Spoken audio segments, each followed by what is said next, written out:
नमस्कार, जनहित एक्सप्रेस मध्ये आपले सहर्ष स्वागत। कार चाळीसगावकर, खरं तर देशाला हादरून टाकणारी घटना ज्यावेळेस श्रीनगरमध्ये घडली, शांततेचा माहोल असताना कायम कुरापती करण्याची सवय असलेल्या पाकिस्तानने पुन्हा एकदा आमच्या अनेक भगिनींचे सिंदूर ज्यावेळेस उजाळले, त्यावेळेस देशाचे पंतप्रधान व सर्व सैनिक दलाने ऑपरेशन सिंदूरच्या माध्यमातून वीट का जवाब पत्थर से मिलेगा या तत्वाने ज्यावेळेस पाकिस्तानला गोळीचं उत्तर गोळ्याने आणि मिसाईलने द्यायला सुरुवात केली आणि ऑपरेशन सिंदूर यशस्वी करून दाखवलं, आणि त्यावेळेस पाकिस्तानला कायम लक्षात राहील, सुन ले बेटा पाकिस्तान, बाप है तेरा हिंदुस्तान।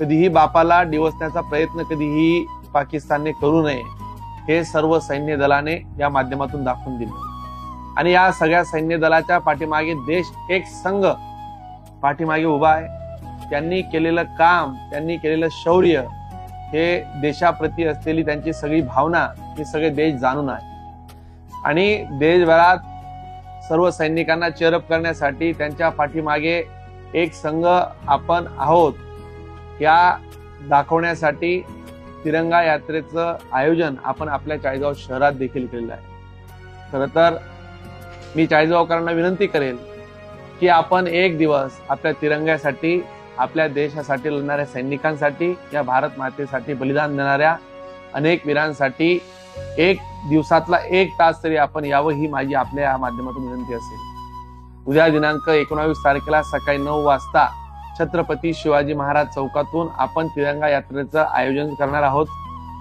ही तिरंगा यात्रा कुठल्याही एका पक्षाची, कुठल्याही एका संघटनेची, कुठल्याही एका व्यक्तीची, गटाची, तटाची नसून ही चाळीसगावकरांची अस्मितेची, एकात्मतेची, सर्वांची एका जिव्हाळ्याची तिरंगा यात्रा असणार आहे।